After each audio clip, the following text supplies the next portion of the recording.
Imagine you found a giant pile of cash, but there's a problem. You got it by doing something illegal. You can't just walk into a store and start spending it. People would ask questions. The bank would ask even more questions. So what do criminals actually do with money like this? They turn dirty money into clean money. It's called money laundering. And to explain it, we're going to talk about the guy who basically invented it, using actual laundromats.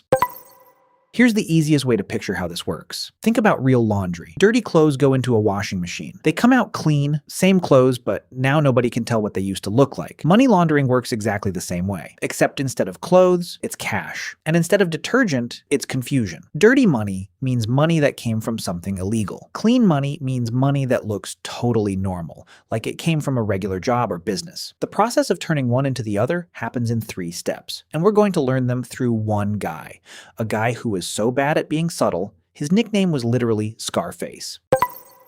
In the 1920s, Al Capone ran one of the biggest crime operations in American history, built mostly on illegal alcohol, since alcohol was banned at the time. Now, here's Capone's problem.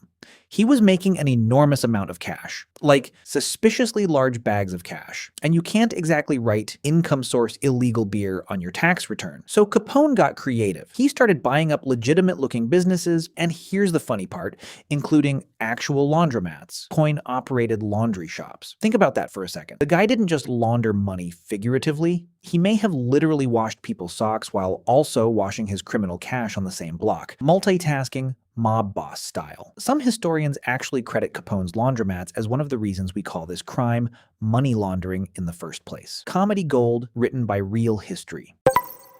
Step 1 is called placement. This is sneaking the dirty cash into the financial system without anyone noticing. Here's Capone's version. His laundromats, restaurants, and other businesses generated a steady stream of real cash every day. Quarters from the wash machines, money from the diner register. So Capone would mix his illegal alcohol money in with that legitimate cash.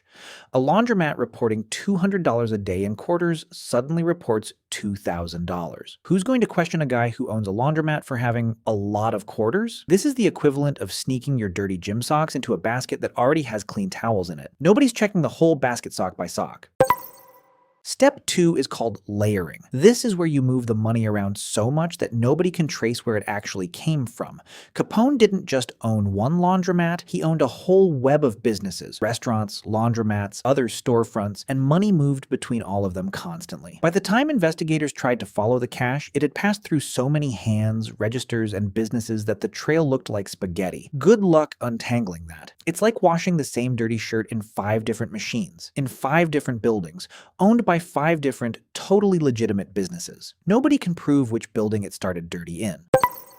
Step 3 is integration. This is the finish line, where the money looks completely legal and the criminal can finally spend it without raising eyebrows. By this point, on paper, Capone's money looked like it came from laundromats and restaurants. Totally normal, totally taxable, totally boring business income. He used that clean money to live large. Fancy suits, a mansion in Florida, the whole gangster lifestyle you've seen in movies. The clothes came out of the machine clean, folded, and ready to wear. Nobody looking at them would guess where they'd actually been.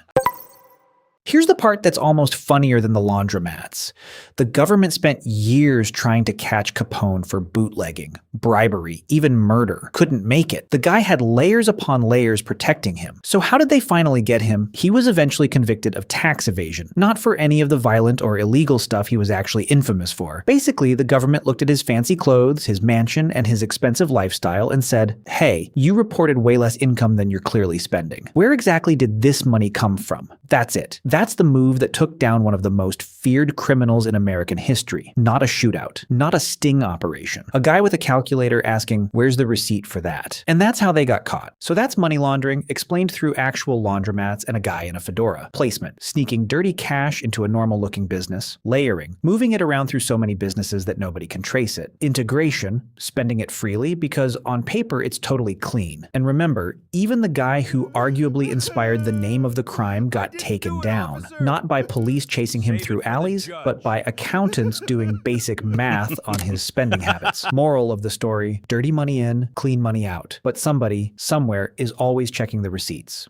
If this made a confusing topic finally make sense and gave you a laugh, subscribe, because we break down money and how it really works every single week. See you in the next one.